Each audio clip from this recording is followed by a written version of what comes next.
Buenos días, bienvenidas y bienvenidos a un programa más de Coffee Break. Soy la doctora Kitsia Ruz Navarro, médica psiquiatra, y estamos transmitiendo en vivo desde nuestra página de Facebook.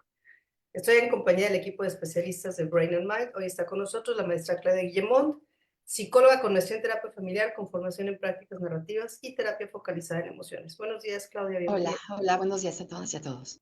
Está con nosotros la doctora Abril Nuche, psicóloga, neuropsicóloga infantil y doctora en neurociencias del comportamiento. Buenos días, Abril, bienvenida. Hola, buenos días a todos. La maestra Mónica Díaz Callero, psicóloga clínica y supervisora certificada en terapia focalizada en emociones. Buenos días, Mónica, bienvenida. Hola, me sacó el internet un segundo. Ahí estás ya de regreso. Damos las gracias a Monique de Amazon Estrategia Digital, quien como siempre hace posible esta transmisión. El día de hoy hablaremos sobre el trabajo del terapeuta con sus propias emociones y tenemos una invitada que es la psicóloga Sandra Areli López y le cedo la palabra a Moni para que la presente. Adelante, Moni. Sí, sí, ¿qué tal? Pues muchas gracias, Sandra, por acompañarnos. Yo les quiero comentar que, bueno, que Sandra es una colega muy querida mía, que nos conocemos hace veintitantos años, que ya ni la cuenta quiero hacer. Terapeuta sistémica, terapeuta ericksoniana también. Se maneja el enfoque ericksoniano, que eso tiene que ver con aplicar hipnosis naturalista le llamamos. Trabaja con adultos, trabaja con parejas y bueno, Sara tiene su consultorio en Playa del Carmen físicamente. Y el otro día estábamos platicando acerca de cómo se nos pueden mover las emociones, porque justamente Sandra está haciendo su entrenamiento en terapia focalizada en emociones y me decía, uff, esto está, ¿no? Esto está, o sea, como que uno aprende cosas nuevas y se mueven cosas, ¿no? Y entonces justamente de ahí salió la idea de decir, bueno, platiquemos un poco, compartamos las experiencias, cuando a uno como terapeuta se le mueven las emociones y qué hacemos, ¿no? Por ahí va el tema del día de hoy. A mí me gustaría, antes de hacer la palabra a nuestra invitada, como poner un poquito el contexto, ¿no? Todos los que estamos detrás de un trabajo de salud mental somos seres humanos, no extraterrestres. No tenemos nada que nos haga diferentes a cualquier otra persona que pueda acudir a un consultorio. La única diferencia es que tenemos una formación y un conocimiento en temas de salud mental. Hasta ahí. Somos seres humanos que sentimos dolor, tristeza, alegría, empatía, que también tenemos familias, que también sufrimos muchas veces en la vida, o sea, no tenemos como nada extraordinario. Y justamente al trabajar con emociones, eso nos requiere mucho más esfuerzo y mucho más trabajo en nuestras propias emociones, en nuestra propia psique, tener como un equilibrio. Y a veces, aunque se trabaje muchísimo en eso, también nos quebramos y también se nos sale la lágrima y también se nos pone el nudo en la garganta. Y yo creo que el día que nos deje de pasar eso, ya perdimos en la vida, ¿no? Porque ya nos convertiremos en unos robots. Pero un poquito de eso, ¿no? Como dar esta introducción de por qué hablar de las emociones del terapeuta, ¿no? Si el protagonista al final, pues no deja de ser el paciente, pero creo que es muy enriquecedor también que del otro lado sepan qué estamos haciendo atrás y también, pues, compartir un poco el cómo nos sentimos nosotros. Eso es todo. Adelante. Ok. Adelante. Gracias, muchas gracias. Gracias, Mónica, por invitarme. Gracias a todas por recibirme en este espacio maravilloso. Y sí, definitivamente compartirles esta experiencia. Mónica es testigo. Yo le decía, como mi amiga o mi coach, yo le decía, es que de verdad es impresionante esta certificación que estamos haciendo. Uno piensa que va a adquirir una estrategia más para servir mejor, para tener un mejor enfoque, para poder ayudar más. Y de pronto, día uno del entrenamiento y yo decía, a ver, ¿qué está pasando? ¿No? O sea, esto o es muy intenso o así es. Y yo escuchaba que a más de uno de mis colegas decía exactamente lo mismo, ¿no? El trabajo de emociones del terapeuta está inmerso en todo nuestro trabajo, en todo nuestro quehacer, ¿no? Y cuando yo se lo compartí a Mónica, decía, bueno, es que yo he tomado muchísimos procesos de varias de varias terapias, ¿no? Y en este momento algo está pasando conmigo. Les cuento rápidamente que yo estaba pasando por un duelo de forma, entre comillas, indirecta. Una pequeñita del colegio donde yo colaboro falleció por causas, pues, por una enfermedad. Y esa emoción que yo no había procesado, que estaba muy reciente, al llegar a la certificación, dije, aquí está, ¿no? Aquí me está tocando un botón, el duelo, el dolor. Y definitivamente me di cuenta que algo en mí tenía que ser trabajado, ¿no? Eh, la reflexión que hacíamos es, nosotros estamos, nuestras propias emociones están inmersas en todos los procesos, ¿no? En todos los procesos. Cuando recibimos a un consultante, un paciente, y nos cuenta a veces historias inimaginables, ¿no? Llenas de dolor, llenas de mucha historia, es innegable que nosotros también podemos llegar a sentir, por eso esta empatía que podemos tener por ellos, ¿no? Y la pregunta que nos hacíamos, ¿y cómo nos cuidamos, no? Los terapeutas, ¿cómo nos cuidamos a nosotros mismos? Y así se abrió esta interrogante y es por eso que quisimos compartir pues nuestras experiencias en esta mañana. Adelante, Claudia. Fíjate que yo, pensando en el programa y viendo cómo aportar, decía, bueno, también en las formaciones para convertirte en psicoterapeuta, independientemente del modelo, ha ido también transitando, ¿no? No sé si ustedes se acuerden, pero bueno, en los 80s era un tema de la objetividad, ¿no? De eres objetivo, no te involucras, se hablaba así de transferencias y contratransferencias, por ejemplo, en los modelos psicoanalíticos, pero siempre como estate muy al pendiente de no estar tanto ahí. Y después, cuando empiezan uno a trabajar sobre enfoques sistémicos, te dicen, a ver, no, espérame, esto de la objetividad es para los objetos. Somos sujetos, somos subjetivos. Lo que tenemos que tener más claro es qué es nuestro y qué es del paciente o consultante. Y claro, gran parte de nuestro día estamos escuchando las historias de nuestros pacientes y habrá temas que nos mueven de una manera diferente y entonces es nuestra responsabilidad atendernos y ver dónde, no nada más para el servicio que estamos dando, sino para nosotros mismos, ¿no? El autocuidado.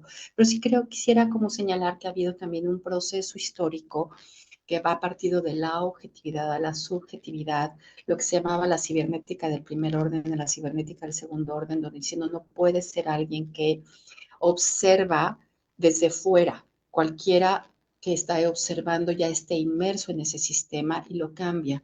Y toda esta parte de la co-creación o el construccionismo, donde hoy todas nosotras y quienes nos escuchen o nos vean eventualmente van a tener algo diferente y va a haber cambiado algo precisamente por esta interrelación que tenemos. Asumir esto y además ponerle nombre emocional, eso a mí me parece que es un paso no nada más de profesional, sino de madurez y que permite ser mejores personas y además dar un mejor servicio en ese sentido. Adelante, Abril. Quería platicarles un poquito justo de mi experiencia. Ahorita me dio mucha risa esto de la objetividad es para los objetos.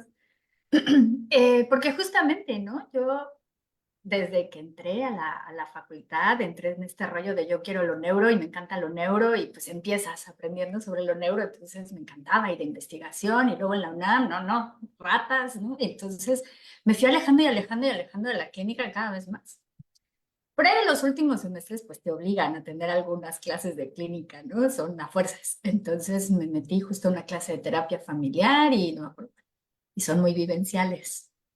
Y entonces, pues ni modo, aunque no quieras, te tienen que, porque esa es la idea, ¿no? Confrontarte un poco con tus emociones y que te des cuenta que el psicólogo y te vas a enfrentar a esto. Y yo me negué, ¿eh? No crean que yo quería mucho, era, no, esas cosas de clínica, ¿no? Y me fui alejando, tan me alejé que me fui con las ratas y me fui a estudiar ratas, y, ¿no? Pero después me aburrí. Porque al final del día, estar en el laboratorio todo el día, pues no está tan padre. Entonces, yo quería salir a lo difícil, ¿no? A los seres humanos. Y entonces ahí voy, ¿no? A hacer investigación con seres humanos y tras. Me di cuenta, pues que no son ratas, ¿verdad? Y que uno se tiene que enfrentar con las emociones de los demás. Y fue ahí, ¿no? Cuando me di cuenta que claro que me dolía y que me dolía mucho y que era bien complicado comprender todo esto, porque no nada más es comprender lo que está sucediendo con el paciente, sino luego además comprender lo que te pasó a ti cuando escuchaste eso. Y, ay, y fue difícil, fue obviamente, ya estaba en proceso de terapia, pero pues fue además empezarlo a trabajar mucho en terapia. Y fue justo cuando me di cuenta que una cosa es la objetividad y que sí, la puedes manejar a través de la razón y la teoría y ahí está y haces como todas tus hipótesis sabes qué es lo que tienes que hacer y demás, pero por el otro lado está tu subjetividad y darte cuenta de lo que te duele, lo que los pacientes vienen a decirte. Y nos ha pasado a Kitsia y a mí, por ejemplo, ¿no? Hay veces que decimos, es que me la quiero llevar a mi casa y la quiero apapachar y quiero abrazarla y pues no puedes, ¿no?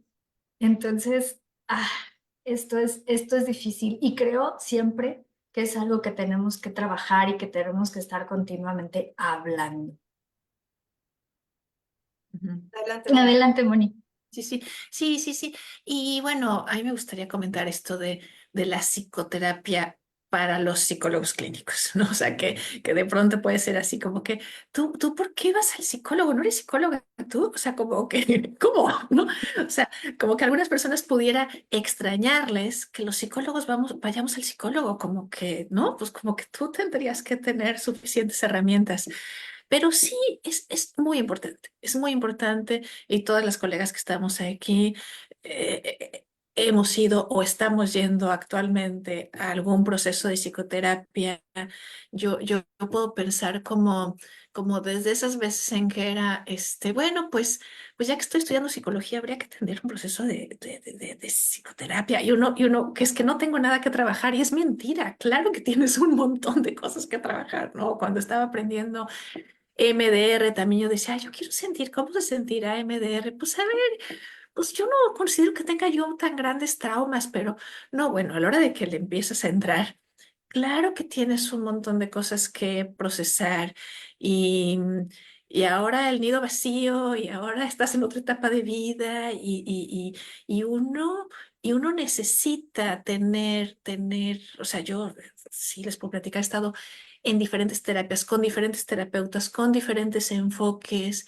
Quizá lo único que no he probado es tener un terapeuta cognitivo-conductual, porque mm, ahí las técnicas, o sea, ahí me parece que sí, en el proceso de que aprendes las técnicas, aprendes cómo usarlas. Incluso en el enfoque muchas veces se habla de las autoprácticas, o sea, como que aprendes cómo se lleva la técnica y puedes tú decirte a ti misma, a ver, hoy te toca hacer tu diario y tú te lo encargas y tú lo haces, ¿no? Pero, pero muchas veces uno necesita un, un terapeuta, uno necesita una persona que veas como que te puede contener, que te puede mirar, ¿no? Y lo necesitamos, pues, ¿no? Y yo creo que yo diría que hasta lo necesitamos más, ¿no? Lo necesitamos más precisamente por todo el trabajo emocional que hacemos en el día a día. Regresando un poquito a esto del tema de los objetos y la objetividad, em, por ahí un autor que se llamaba Gregory Bateson decía que esto era parte de la causalidad lineal, ¿no? Acá nos enseñan que a toda causa corresponde un efecto. Y dice, sí, sí, en el mundo de los objetos y de la física, sí. En el mundo de los sujetos, las personas no. Esto es un tema circular. La causa se convierte en efecto y el efecto se convierte en causa. Y ya no importa qué fue primero y qué fue después. Lo que importa es ver cómo esa relación circular, todo lo que se llama hoy relacional, se estanca, camina, puede marcar síntomas, puede no ajustarse a cambios que son repentinos, requiere tal vez más tiempo en ciertas rutinas y cómo la emoción va en el camino. Y no me quiero meter en mucho técnico, pero a mí eso me hizo mucho sentido trabajando colegios, que trabajé colegios como 25 años. Yo veía, ¿no? Yo veía y me gustaban las guardias de las mañanas porque yo veía las familias, ¿no? Las mamás, los papás, a veces son los choferes que ya van llevando a los niños en escuelas privadas y decía, qué diferente, digo, lo menciono así porque esa fue mi experiencia, ¿no? Pero decía, qué diferente es cómo vienen, ¿no? Los que vienen súper arreglados, los que vienen súper puntuales, los que llegan tarde, cómo van saliendo, cómo yo veía que había cosas que no tenían que ver tanto con los chavos en algo y eran por lo general en secundarias, sino que tenía que ver más con la dinámica de lo relacional de las familias. Y de ahí que pues estudié una maestría de terapia familiar y que claro, me hace mucho más sentido que haya cosas que se explican solamente en función de otra, ¿no? Porque una cosa pasa de un lado, pasa otra del otro lado. Y bueno, y con el entrenamiento en terapia focalizada en emociones y claro, y además tenemos que decir cómo nos sentimos con esto que nos pasa, qué es esto de la emoción. Y un poco para compartir pues, los temas, ¿no? Que nos van moviendo emocionalmente, pues sigue siendo para mí el tema familiar, ¿no? El establecimiento de límites claros con adultos que son parte de nuestras familias, eh, el cómo entender que de pronto puede ser algo muy injusto ante un niño o un adolescente, hacerle saber que otras personas lo ven desde una perspectiva, ¿no? Estoy pensando en una tía que decía, es que a ti no te queremos ver en la casa de tus abuelos, ¿no? Dirigiéndose a una prima hermana mía y a mí. Yo sin entender cómo, por qué, ¿no? ¿Por qué? ¿Qué pasaba ahí? Y cómo esto sigue siendo hoy 40 años después, bueno, más si era una niña, 50 años después, un tema que cuando las familias, las parejas llegan a la consulta, digo, esto tengo que volver a revisarlo, ¿no? Esto tengo que volver a revisarlo. ¿Por qué? Porque es algo que todavía y se sigue trabajando y como decía Moni, pues son etapas de vida, ¿no? Son diferentes etapas en el desarrollo familiar, hoy además con familias ensambladas, no con un deber ser y con una línea muy clara de qué sigue, pero que sí nos toca vivir, como decías, pues es el nido vacío, o es un tema de pareja, o es un tema de los hijos, que requiere revisitarse para saber si emocionalmente lo tenemos más acomodado, más trabajado y que esto pueda además ofrecerle un mejor servicio a las personas que confían en nuestro trabajo. Adelante, Bárbara. Pues en realidad somos una expresión viva de todo lo que se ha venido transmitiendo de manera consciente e inconsciente, transgeneracionalmente. Y a propósito de la emoción que me producía escucharte hablar de transferencia y contratransferencia, solo para aclarar, bueno, son conceptos sí psicoanalíticos que sí se siguen utilizando actualmente, que no se refieren precisamente a la emoción, sino que se refieren al inconsciente, a cómo es que la persona que tú tienes enfrente te asigna algún rol o algún parecido y en ese momento, pues es justo lo que se aprovecha para traer al presente de esta historia, de esta complejidad que tiene que ver con la historia de un ser humano en el seno de una familia de tal o cuales características, pues se pone en evidencia y pues hay muchísimo como para trabajar. Yo jamás pensaría que la emoción está alejada de un psicólogo ni de la expresión de su mundo psíquico, porque si no fuera a través de las emociones y de los pensamientos, o sea, el día que sí nos vamos a transmitir cosas de pensamiento a pensamiento, sin necesidad de verbalizarlo, pues a lo mejor ya estaremos como en otro mundo supersónico, pero de momento sí Me necesitamos... avisan para darle Ciprexa. Exacto. De momento sí necesitamos encontrar una vía para poder expresar nuestros pensamientos y también nuestras emociones.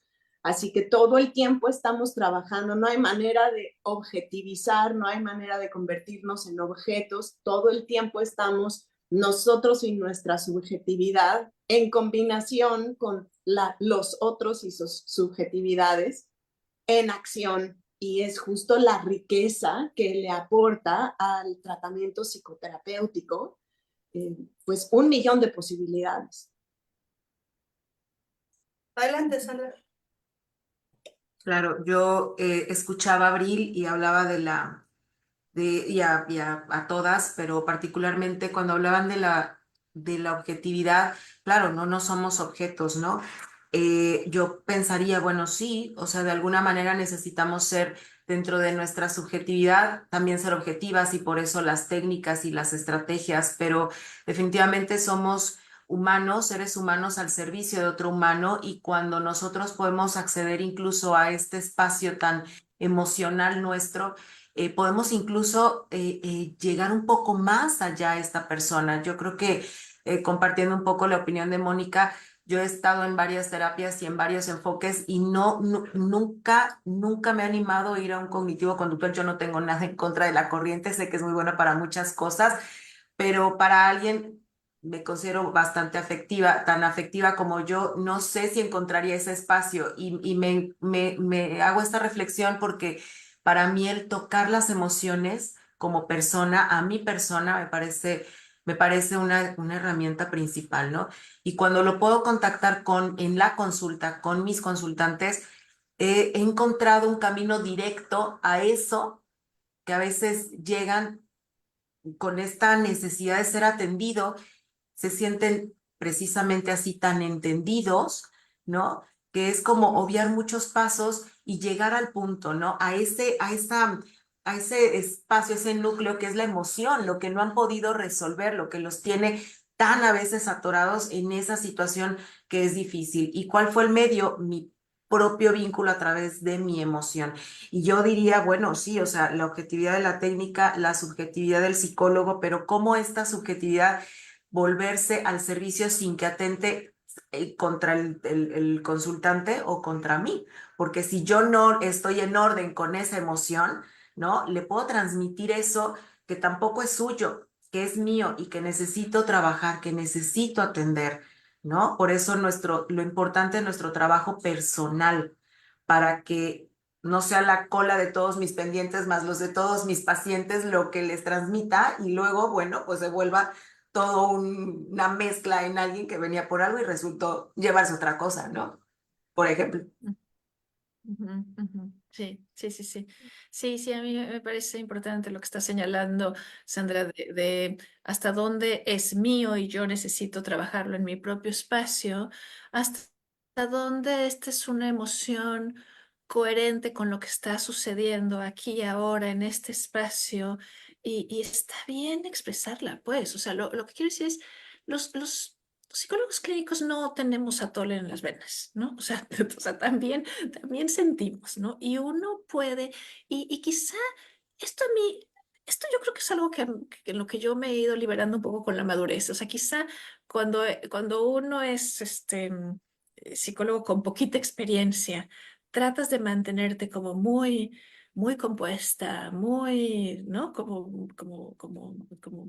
Sí, o sea, como que se vea que tú estás así tranquila y clara y segura, ¿no? Y y, y la verdad es que ya ahora, y quizás sobre todo con, justamente permeada con este enfoque de terapia focalizada en emociones, viendo maestras mías que se les sale alguna lagrimita cuando están trabajando, ¿no? Entonces, como que sí, ahora sí, como que puedo permitirme, así como me puedo alegrar con un paciente, decir, qué bueno que te salió, qué gusto. También me puede dar tristeza lo que está viviendo, también me puede dar enojo, también me puedo indignar, también puedo, qué coraje, ¿no? O sea, como que, y uno no tiene por qué esconder sus propias emociones cuando estás trabajando con una persona, pero quiero también aclarar una cosa. Una cosa es que te estén sucediendo emociones como psicoterapeuta frente a tu paciente y otra cosa es estar desregulado.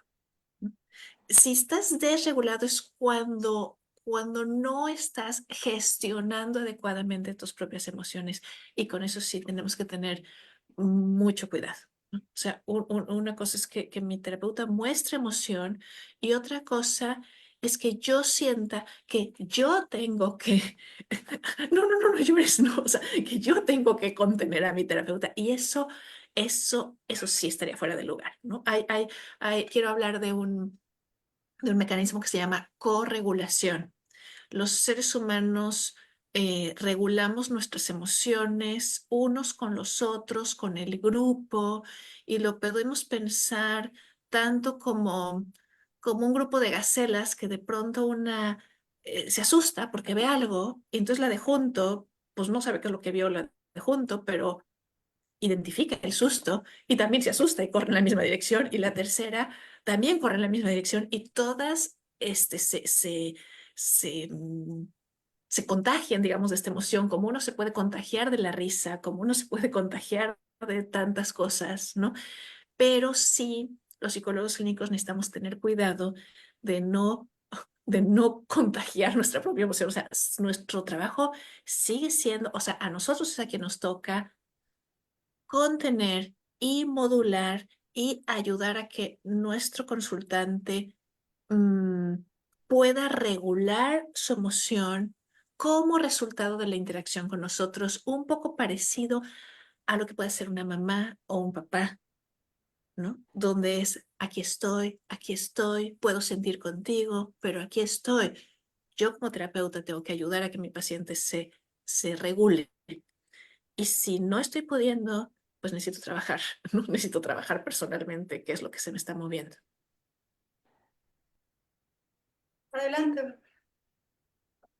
Justo por eso no hay forma de que no vayamos a terapia nosotros, porque como no tenemos atole en las venas y como todo el tiempo estamos en contacto con todos nuestros sentidos puestos en consulta, todo el tiempo estamos sintiendo cosas y estamos pensando cosas.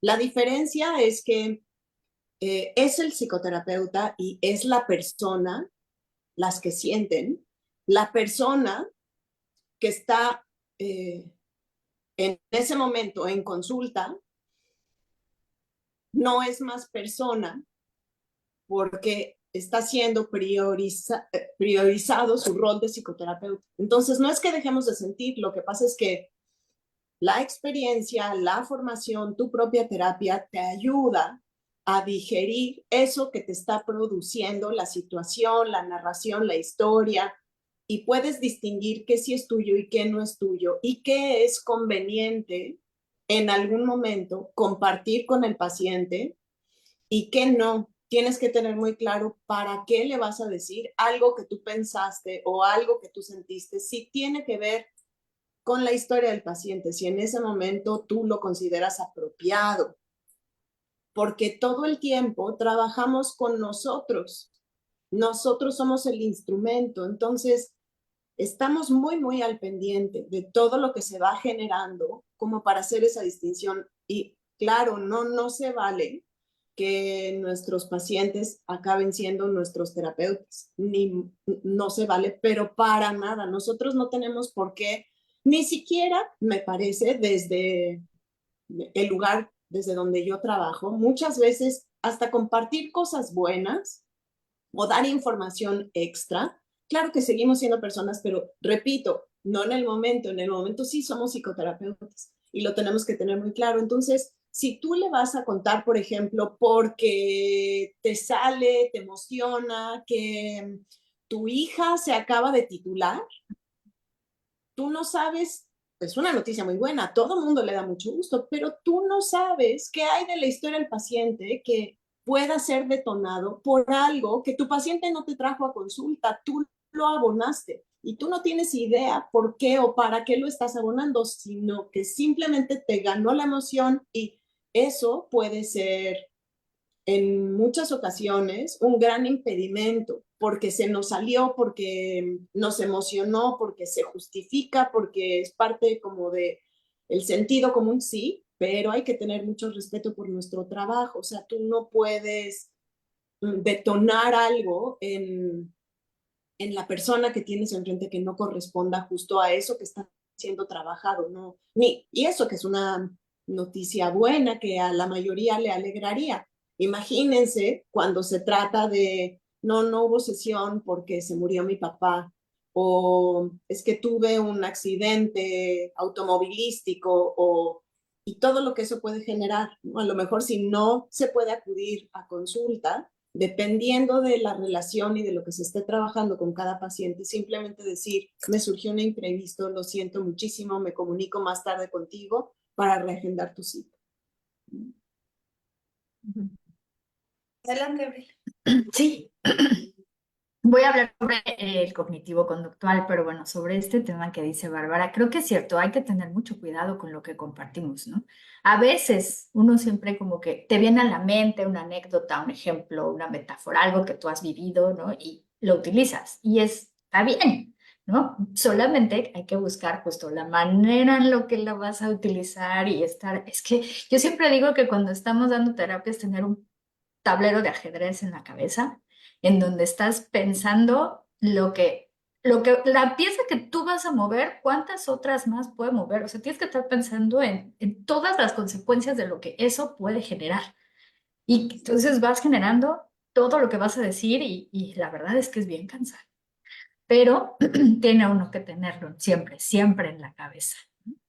Yo quería hablarles de mi experiencia sobre el cognitivo conductual como paciente, porque bueno, la paciente no era yo directamente, era mi hijo, pero pues yo también, porque pues yo también iba a esas sesiones, ¿no? de terapia con la terapeuta. Y es verlo desde, es que claro que se trabaja con las emociones. Lo que pasa es que se trabaja desde afuera. Uno, a partir de las conductas, las tuyas y las del otro, vas entendiendo lo que tú sentiste y lo que pudo haber sentido el otro.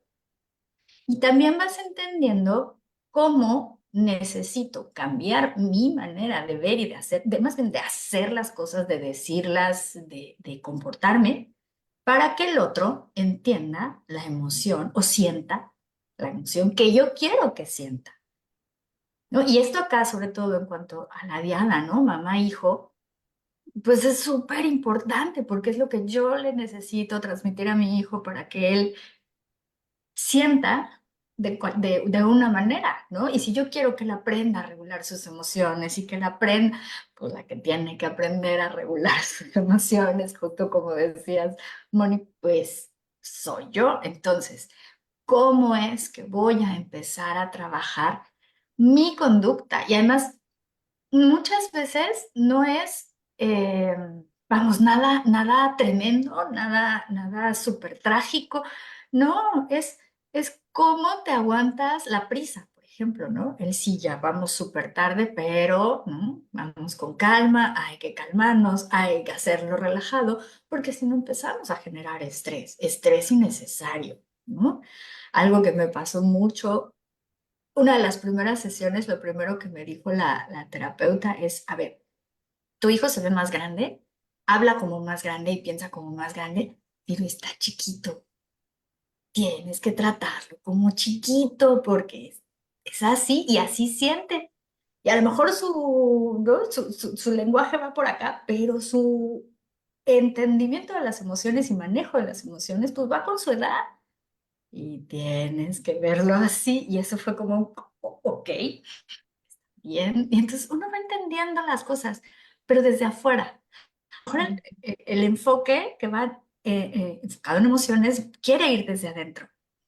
El cognitivo conductual quiere ir desde afuera, desde cómo se vio, cómo se entendió, cómo lo entendí yo, lo que los demás hicieron. Y entonces vamos dándonos cuenta también de lo que nos hizo sentir. Entonces va como al revés, un poquito. Ujú, ujú. Creo que sigo yo, no Sí, sé, adelante, en qué Claudia. orden Sí, sí, vamos, sí. sí. Adelante. Me quedé pensando esto de la objetividad, ¿no? Y también hay algunos autores que hablan de las parcialidades, es decir, conocer nuestras parcialidades, porque esto de ser imparcial tampoco, es decir, tenemos gustos, vivencias, experiencias que tienen que ver con la cultura, con nuestra identidad de género, con nuestra edad, con nuestra formación, que así que es el filtro a través del cual también damos consulta. Y en relación a las personas que consultan con nosotros, pues también miren, a lo largo de ya 35 años de hacer esto, hay gente que regresa, ¿no? En diferentes etapas de su vida, hay gente con la que vas construyendo una relación terapéutica muy sólida. Ojo, no se confunde con amistad, no nos vamos a tomar un café, no llegamos a las fiestas que ellos hacen, no, no. Ofrecemos un servicio que tiene un marco muy claro, un encuadre que le llamamos. Pero también es cierto que hay pacientes con los que uno va desarrollando una relación, vamos a decir, más profunda, porque son muchos años o son muchas etapas de su vida en los que de alguna manera nos han permitido, nos han invitado a acompañarles. Entonces, también yo creo que no es tan tajante el que tenga que ser de cierta manera con unas personas, sino con otras. Sin duda, no se comparte algo nada más por compartir, se comparte porque en el interés superior de ese momento, de esa consulta, de esa persona, consideramos que puede ser valioso, que puede ser válido y lo hacemos con mucho cuidado. No sé, tal vez te podría servir algo que a mí me tocó vivir o la experiencia de otro paciente que me ha dado la autorización de compartir su historia. Es decir, vamos con mucho cuidado, pero también como tejiendo esta red de relaciones de personas que tal vez nunca se vayan a conocer o vayan a convivir, pero que tienen experiencias en común. Y a mí eso me parece que también es muy importante en la terapia, ¿no? El saber que no estamos solos ni como psicoterapeutas ni como pacientes viviendo algo que alguien tal vez ya vivió de otra forma y que podría ser útil esto del club de expertos que se usa tanto en narrativa, ¿no? Y me parece que también es una manera de vincularnos de forma distinta y que permite un espacio de mejor salud o de alternativas de salud que tal vez no se habían visto de otra manera. Adelante. Ujú, ujú. Sí, sí, sí. Sí, yo estaba pensando que los psicólogos, nuestro instrumento de trabajo somos nosotros mismos, ¿no? O sea, mi instrumento de trabajo es mi persona, pues, ¿no? Mi persona con todo en mi cuerpo, mi pensamiento, mi emoción y todo, ¿no? Y necesitamos tener el instrumento de trabajo como cuidado y limpio y afilado lo mejor posible, ¿no? De perfecciones no se pueden, es perfecto, pero necesitamos tenerlo como en buen mantenimiento, eh, y estar conscientes de cuando estamos desgastados, de cuando si me está costando trabajo a algún paciente o algunos pacientes en particular, como decir, ¿qué tengo que checar aquí? ¿No? O si de plano en toda mi práctica, ¿no? A lo mejor traigo burnout, ¿no? Y los ojos externos son muy útiles, no siempre uno puede verse a uno mismo, ¿no? Sí, a veces es tener apoyo, tener amigos, tener colegas, y a veces tener psicoterapeuta, pues, ¿no? Porque sí necesitamos así como cuidamos de otros, necesitamos poder recibir, pedir ayuda, así como les decimos a los pacientes que se vale pedir ayuda, ¿no? Poder pedir ayuda, si de plano uno no está en condiciones para dar una sesión, pues sí, a veces reagendar o cancelar, eh, porque no le vamos a hacer ningún bien a los pacientes tampoco arrastrándonos a llegar a una consulta si es un momento en el que yo no puedo conmigo mismo, ¿no? Como cuidar el instrumento, pues lo que yo quería comentar. Adelante, Sandra. Gracias. Me surge como este término, ¿no? Humanizar al psicólogo. Alguna vez escuché por ahí, en alguna instrucción que recibí, nos encontrábamos todos aprendiendo una técnica y queríamos hacerlo tan perfecto que la psicóloga que estaba a cargo decía, se nota que son psicólogos, ¿no? Quieren hacerlo bien y a la primera. Y eso habla precisamente de estar al servicio del otro, lo queremos hacer bien porque el otro está confiando en nosotros, pero perfectos no somos, ¿no? Somos seres humanos que también cometemos errores o que también sentimos y que pues definitivamente en la medida en que, como bien dice Mónica, ¿no? Nos vamos mirando, nos vamos como cuidando a nosotros mismos, sabemos que nuestro trabajo va a ir dirigido de la manera más saludable posible para el que está ahí frente a nosotros, ¿no? Somos ese instrumento que nos permite dar un servicio y un servicio de calidad y por eso nos recomiendan. Pero pues al ser ese instrumento necesitamos definitivamente sí o sí cuidar de cada uno de nosotros y el proceso terapéutico para mí en diferentes momentos de mi vida, mi propio proceso ha sido un parteaguas incluso en mi intervención como psicóloga, ¿no? Y creo que eso a mí en lo personal me ha permitido dar este servicio de mejor y mayor calidad para los que acuden a mí. Adelante. Ujú. Y sentirte tú también cómodo, cómoda con el servicio que estás ofreciendo. y hablando de emociones, cuando pensaba en el programa de hoy, yo decía, qué me llega más como persona, como psicoterapeuta? ¿Qué realmente, de qué realmente tengo que estar muy, muy, muy pendiente? Porque aún a pesar de la experiencia, sí sigue siendo temas, pues, difíciles, que me mueven mucho. Y yo pensaba, por ejemplo, suicidio. Por ejemplo, cuando uno empieza a escuchar eh,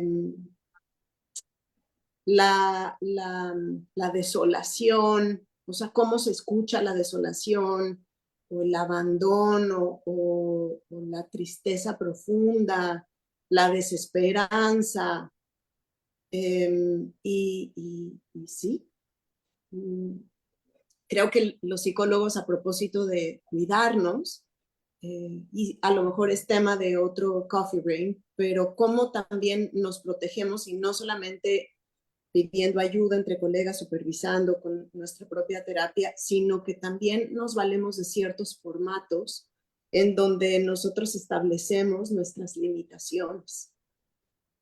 Y somos conscientes y hacemos conscientes a la familia o al paciente con el que estamos trabajando que nosotros, claro que estamos en beneficio y a favor de la vida, pero que no depende todo de nosotros. Entonces, que nuestro trabajo, hasta donde coherente y entregadamente podamos hacer, lo vamos a seguir haciendo, y en el momento en el que consideremos que ya no, también será necesario, pues, ponerlo sobre la mesa. Y yo ahí quisiera también añadir que, bueno, si bien el tema de dónde y cómo podemos trabajar con la emoción en una sesión psicoterapéutica cambia cuando es la emoción, vamos a decir, la parte central, ¿no? La emoción viva en ese momento, recreando tal vez algo doloroso de las personas. Y sí me parece que requiere una revisitada como terapeutas a dónde estamos, porque hasta antes de la terapia focalizada en emociones, bueno, pues había como, creo yo, muchas técnicas, muchas maneras, muchas formas, y sí se tocaban emociones, pero cuando dices, es la emoción, vamos a decir, la protagonista de la sesión, la que sea, la que venga, por más burda que sea en el sentido de cuatro principales o personas que las traen ya como muy, muy, muy desmenuzaditas con muchos nombres para lo que están sintiendo, sí requiere revisitar cómo estamos nosotros, creo yo, es mi opinión, en relación con diferentes emociones que tal vez ni siquiera nos habíamos dado cuenta. Es decir, el entrenamiento te ayuda mucho a decir, mira, esto yo no lo había sentido así, lo ubicas en el cuerpo, tratas de darle cierto sentido, pero cuando ya te animas a hacerlo en el trabajo con alguien más, me parece que es, cuando menos para mí ha sido un momento en mi vida de revisitar muchas veces otra vez como terapia personal, de decir, a ver, esto me movió de tal manera, fíjate que pasó en mi vida tal cosa, me pidieron guardar algunas cosas en mi casa y de pronto tenía yo la panza de cabeza, ¿no? Y no entendía yo por qué. Claro, entonces sí me parece que cuando la emoción es eh, viva y trabajada en la consulta, nos regresa a ver dónde estamos nosotros en relación con esa y otras emociones. Adelante. Ujú, ujú. Sí, sí, yo estaba pensando nada más en dar como un pequeño ejemplo de dónde uno diría, pues sí, estoy con un ser humano, también, también siente, hasta dónde dices, ah, esto parece que se está tomando un café conmigo, mejor nos vamos a tomar un café, ¿no? O sea, y quizá me gustaría como dar algunas, o sea, como, no, un marco a ver, las sesiones usualmente tienen un inicio donde rompemos el hielo, ¿no? Una parte central de la sesión y un final donde también como que nos vamos reacomodando a lo que sigue y lo que sigue del día, ¿no? Entonces, muchas veces el inicio y el final es cuando de pronto la persona puede llegar y puede decir, ay, qué linda tu blusa, ¿dónde la compraste? ¿No? Ay, qué calor, o, uf, ahorita va a salir al tráfico, oh, sí, qué horror, ahorita cómo está horrible la carretera, sí, sí, ¿no? ¿No? El otro día me estuve 2 horas ahí en la carretera, sí, sí, sí, la carretera, ¿no? O sea, es algo que que es normal, que es genuino, que nos ayuda como a conectar con alguna cosa. O sea, todas las personas que estamos aquí hemos sufrido la carretera o tenemos mucho calor o no, o sea, como son algunas cositas que ya son parte de la terapia, de hecho, porque no podemos así como llegar a, ¿no? Ya, el tema más profundo dentro de tu corazón, ¿no? Ahí es donde me parece como natural y orgánico que nos abramos más, ¿no? Pero les quiero dar un ejemplo. Supongamos que está una pareja diciendo, fíjate que el otro día fuimos a comer a un restaurante y me intoxiqué, me cayó re mal. Y entonces, a ver, esta persona va hacia algún lugar, ¿no? Nos quiere decir, y estaba yo tan intoxicada sintiéndome mal, y fue cuando justamente mi esposo no se dio cuenta y no me ofreció ni una aspirina, yo qué sé, ¿no? Entonces, pero imagínense que la persona dice, fui a comer a un restaurante y me intoxiqué. Y entonces uno le pregunta, ¿qué restaurante? ¿No? Para saber, para no ir, ¿no? ¿No? Ahí es donde nos estamos saliendo. ¿Me explico? O sea, ahí es donde no viene el caso, donde no viene el caso, o sea, como que yo me tengo que mantener el foco en hacia dónde va esta persona. Me está diciendo esto por una buena razón. No soy su amiga como capa que me está diciendo aquí me intoxiqué para que no vayas, ¿no? Y sí, a veces nos arrastra la emoción, a veces nos arrastra la curiosidad, a veces perdemos el foco, pero, pero por eso es tan importante la autoobservación, ¿no? Ujú. Sí, Kitsi. Ay, ahí está. Gracias. Ya, ahí estoy. Perfecto. No, que como para ir cerrando un poquito, ¿no? Después de escucharlas a todas, pues creo que algo bien importante y que al final es a veces lo que hace mucho la diferencia, ¿no? Entre un profesional de la salud mental comprometido o no, es que no tenemos que saberlo todo el tiempo, ¿no? Y eso es bien importante también y es parte como del, pues de para no entrar como en controversias con términos, como de este rapport, ¿no? De esta confianza, de estas emociones que van surgiendo, creo que también es muy válido decir, no puedo, no sé, pregunto, te canalizo, esto es mucho. Es, así como tenemos que reconocer si estamos en burnout, si estamos cansados, si necesitamos descansar, si nos pasó algo y no podemos llegar, creo que también en el día a día decir, pues no, no puedo, no lo sé, no lo sabemos todo. Yo sé que a veces la expectativa del paciente es esa, ¿no? Que uno lo sepa todo y pueda como, como ayudarle en ese momento, ¿no? Y también digo, no es desencantarlos, ni mucho menos, pero algo que me ha tocado mucho ver, ¿no? Es que es como tentador eh, eh, ese, esa posición de estar detrás de alguien como muy vulnerable, ¿no? Entonces, pues nada, este es un mensaje para todos los colegas, ¿no? Que si llegan a ver este programa, eso es como toca medir fuerzas también, toca ese trabajo en equipo, toca ese monitoreo. Ya platicamos en un programa anterior, ¿no? De las supervisiones, además de nuestro trabajo, de nuestro propio trabajo terapéutico, ¿no? Entonces, adelante, Sandra. Sí, un poco a eso me refería con este término de humanizar al psicólogo, porque también comemos, también dormimos, también necesitamos hacer ejercicio, también necesitamos descansar, o sea, estas pausas, estos espacios y definitivamente de pronto de estar tan al servicio de los otros, podemos decir, ay, es que, ¿cómo le voy a decir que no? ¿No? Por ejemplo. Y entonces, ya no comí, ya no dormí, ya no... ¿Y luego? ¿No? No somos, somos muy buenos, sí, claro, pero no somos robots, como decían por ahí. Y en la medida en que cuidemos incluso, por supuesto, desde estas necesidades básicas, pues seguramente podemos seguir haciendo esta labor que por supuesto que nos encanta, ¿no? Ujú. Sí, sí, sí. Yo quisiera cerrar, bueno, agradeciéndote, Sandra, que nos acompañaste el día de hoy. Qué bueno que te sumaste, Gracias, gracias. que compartiste también tu experiencia con nosotras. Y sí, creo que lo que estamos diciendo es un poco obvio que los psicólogos también somos personas, pero como si se nos olvidara, ¿no? Como si se nos olvidara y luego andamos queriendo ser perfectos y exigiéndonos mucho y sí, queriendo saberlo todo, ¿no? Entonces, para mí como que como atender nuestras propias emociones, por un lado es un acto de amabilidad, ¿no? Amabilidad con uno mismo, y por otro lado es un acto de responsabilidad con las personas con las que estamos trabajando, ¿no? Ujú.